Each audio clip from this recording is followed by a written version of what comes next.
Hello and welcome to Digging the Coast 365. Right, we're in Liverpool, we're out of Wales, we're not in Wales anymore, we don't have to speak funny. Having said that, I was just listening to the radio and there was a song by Womack and Womack. That's how you pronounce it. You ask a Scouser how to pronounce it. Could you say that group's name, please? Womack and Womack? Womack and Womack. So there's still a bit of Welsh there, that can't get rid of that. Anyway, friendliest people in the world, I hear, in Liverpool area. I don't know if, do you like being called part of Liverpool? This isn't Liverpool. This isn't Liverpool. It is Liverpool. It It really is Liverpool. Yeah, it's a lovely place.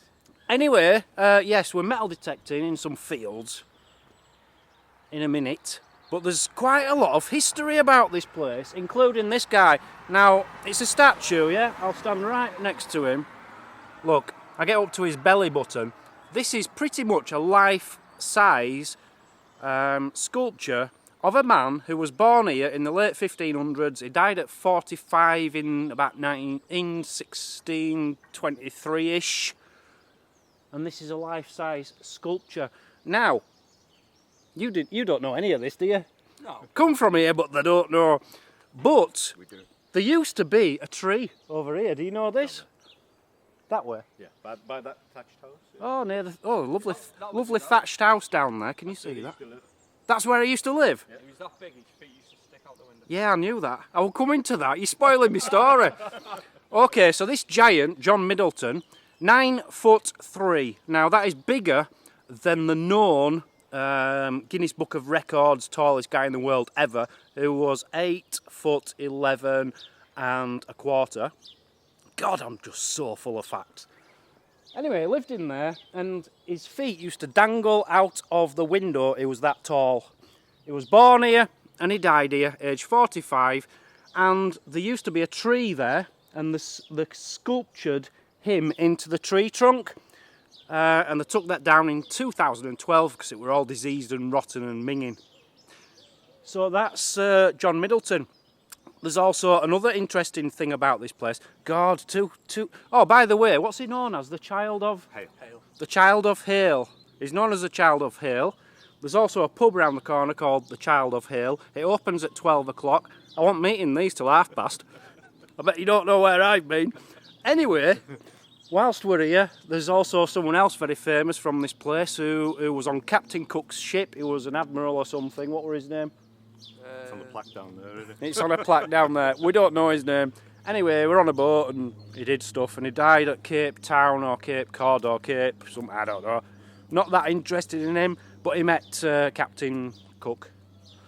So Hale's got some nice history. It's a beautiful little village. I wasn't expecting this, but yeah, I think I've covered everything, haven't I? Yeah, I'd say so, yeah. I've done all right there. You're pretty astounded by my knowledge, aren't you? Very exciting. They've obviously given us Right. details of the snake. Time to introduce you. This is Ian. Ian is the one who invited me today to detect, and this is the White Shrek. He sent me a tweet last night and a picture of him, and I says, "Ooh, you look like Shrek, but white." And it does, doesn't it? Take a close look. It really does. It does, I didn't mean that in an offensive way. It wasn't taken like that, don't worry. Okay. Right, let's go metal detecting. Taylor Wilson, thank you very much. I want to give you a massive shout out. Thank you for watching. He'd never even heard of me until you told him about me. But because I've given you a shout out, Stephen's donating £20 to the cause. Thank you very much for watching all them years ago. I bet he don't watch anymore. Oh, he does. Thank you. Okay, here we go. We're in the field. There's a tractor over there and he's just like done something, which is quite exciting. This might be stuff no one's detected. You know, it might have come up from 2 foot down. You never know. So let's go find the gold in this beautiful field. Can't wait. First signal, first find is a button. Got very excited, really excited. I thought it was a hammered coin, but it's not. It's just a tomback button. But it's a good start. You know, it's better than rubbish. Okay, find of the day so far from Ian. It says on there, I don't know if you can see it because we can't see the sunlight, but it actually says it's facing that way. 18 or something, and the letters, 3 letters, can't remember what they were. AFY. AFY. But I think it might be a token because it's not a coin what we recognise. Could be a very nice old token. Needs cleaning up. Well done, Ian. It could have been old, it could have been sexy, but I don't think it is, because if you turn it over, it's got this, it's like a latch off, I don't know what it's off, but I think that's, yeah, that's got a modern screw thing going across, so it's not that old, unfortunately. Another button, that's all I'm finding, buttons, but this one, I like. It's not that old, you know, it could be World War I, World War II, but it does say on there, Park Road. It's got words on it.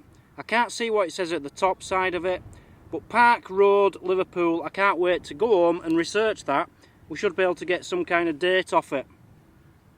Very nice. I've just found something good.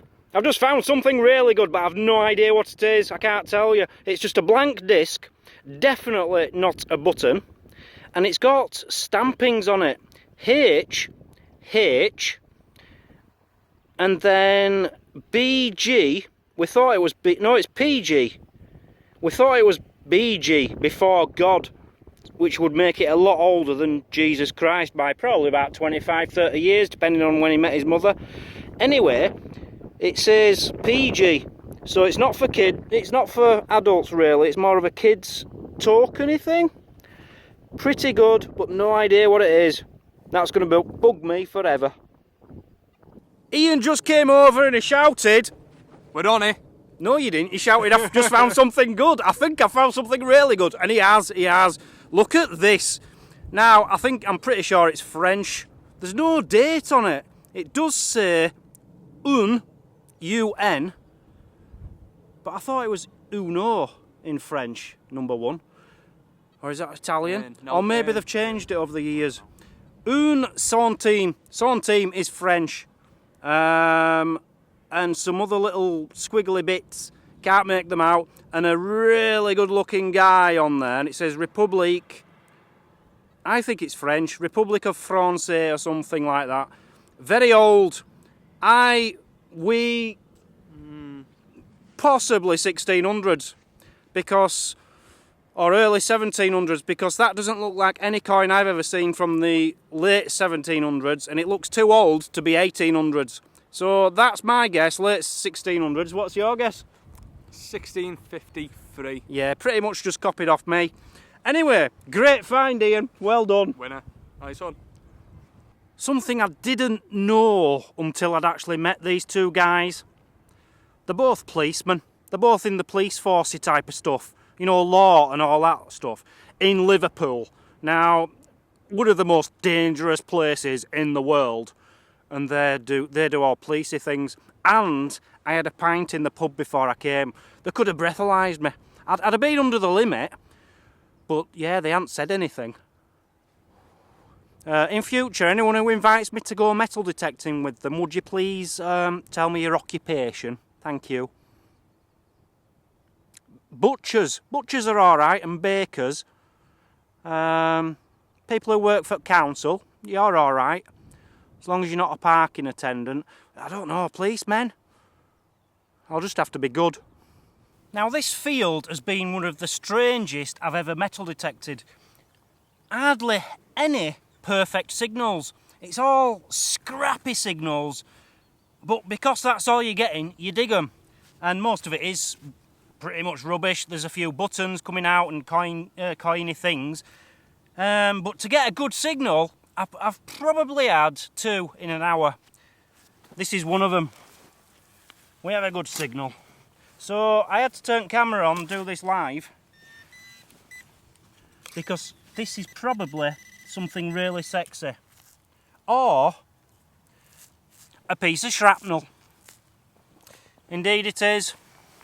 Oh, they did say there might be some shrapnel around here, but I haven't found any till now. That's my first piece. You know, it's nice to get a piece of shrapnel now and again, as long as it's just one piece. I don't want any more. I've just found something good! I've just found something really good, and I'm not joking this time. I really have found something good. Silver, and I think it's George III. Come and have a look. Now, I have cleaned it off. I've been looking at it with Stephen. Look at that.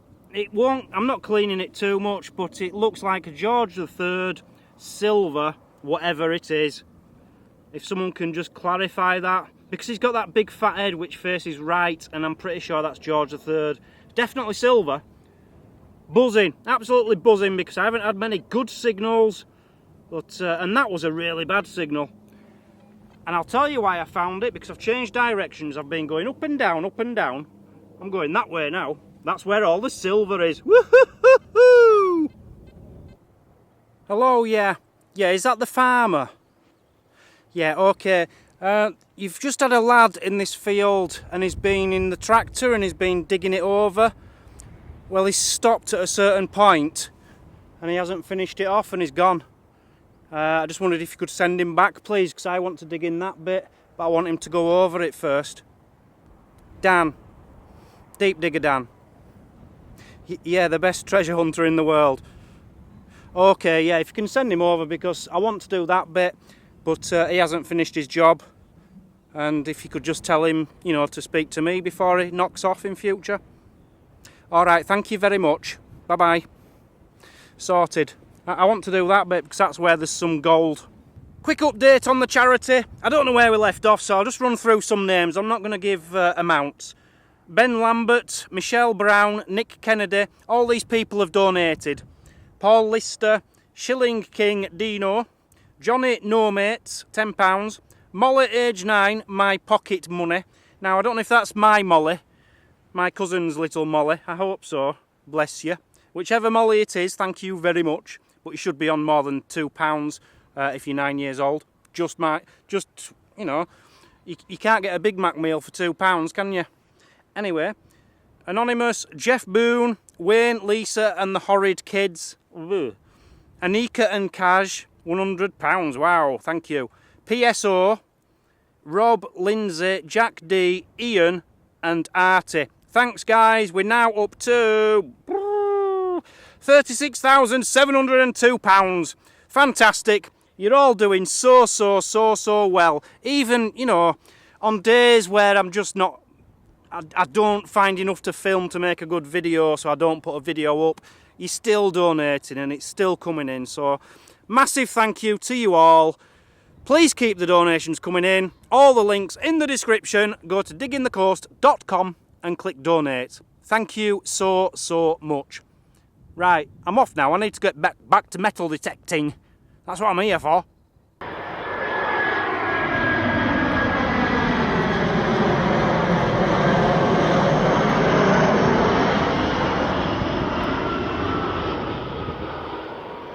That's a first for me today. A buckle. One of them really boring ones though. You know, they obviously didn't care about fashion once upon a time. They just used things thinking, yeah, that'll do the job, let's wear that. But you're not going to get a girlfriend wearing that. That's rubbish. 1947, half silver sixpence. Yeah, I found a few the other day and somebody told me. I got really excited because I found some from the 1920s and I thought it was 100% silver. It's not. 1920 and before is 100% silver. After that it's 50%. Up until 1948-ish. Here he is. Good man. I'll get on there in a minute. A musket ball. You can't metal detect a field without finding a musket ball.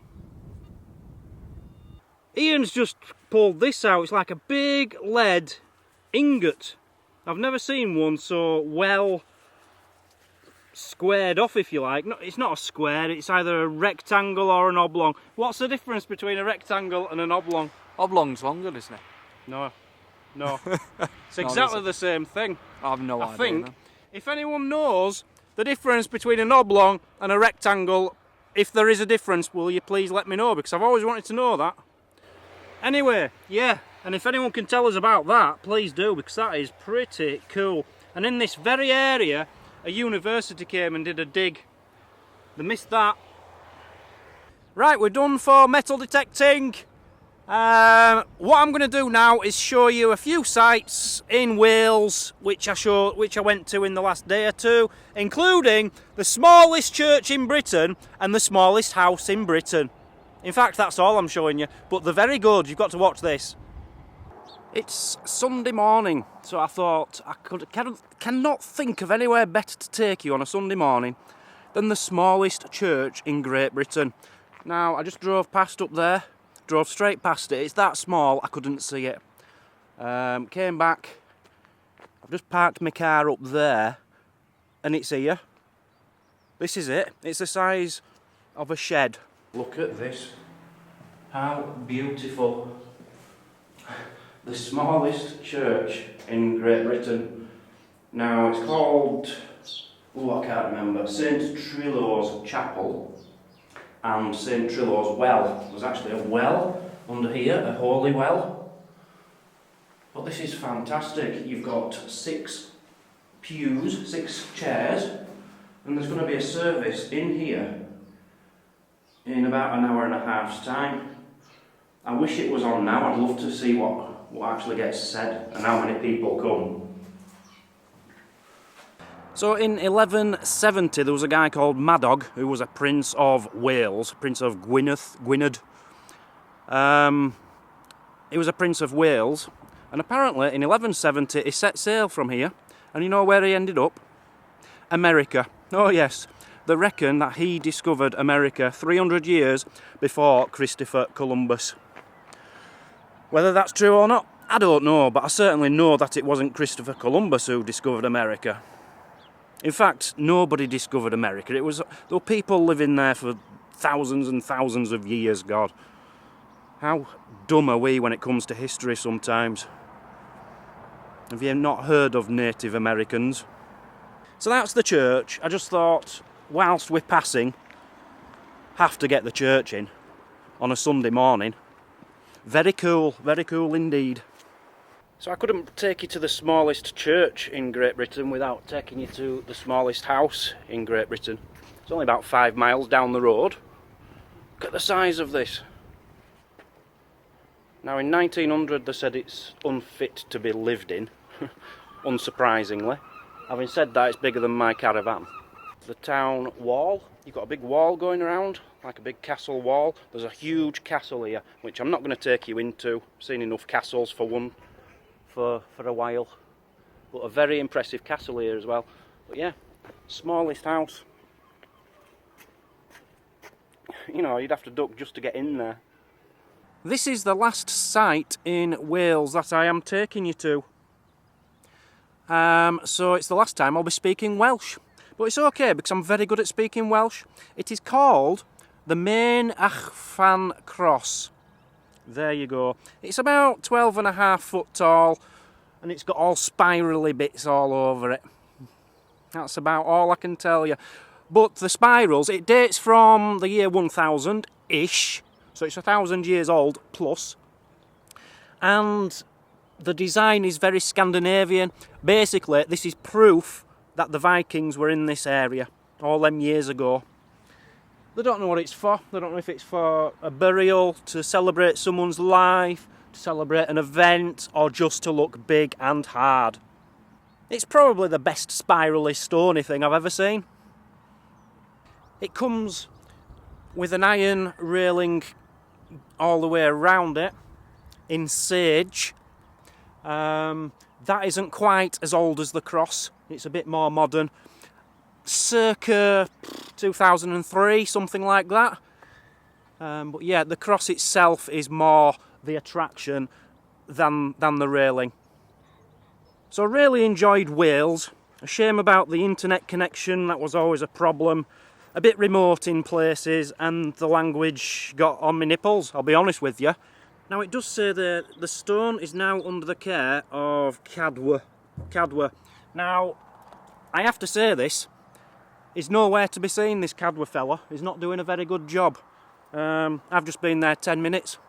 No one around.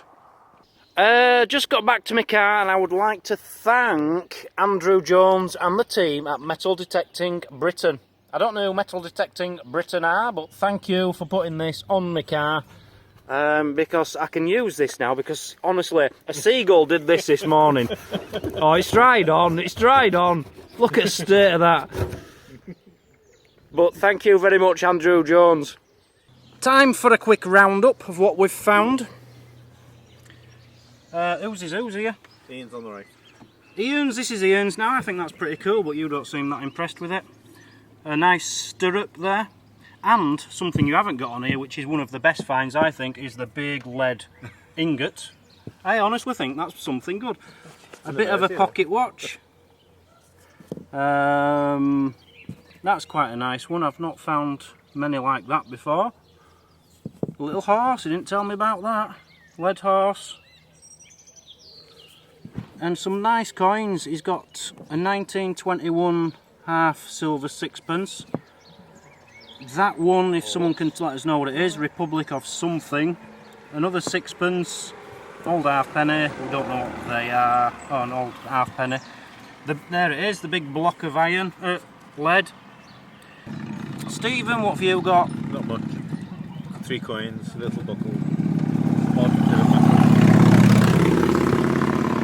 Is that same as mine? No, it's different.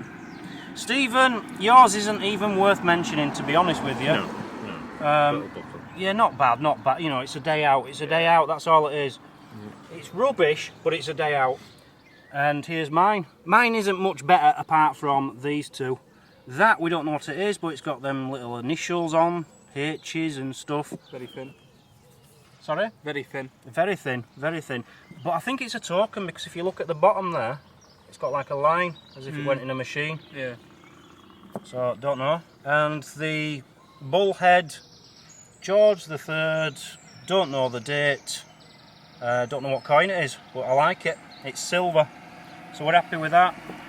2 musket balls or pistol balls, might be a, I don't think that is a spindle wall, I don't know. And a pound coin, which is funny because they only just came out yesterday and I just found that. It were in my pocket. So, a very good day. I've enjoyed myself. It was quite hard work.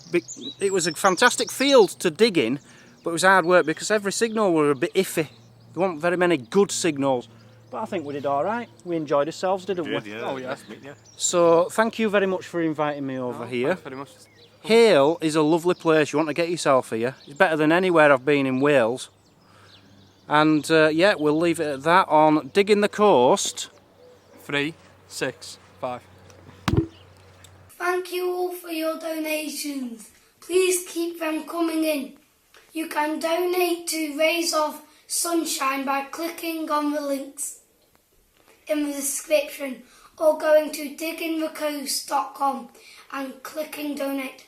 Let's make some wishes come true for seriously ill children and terminally ill children. Thank you very much.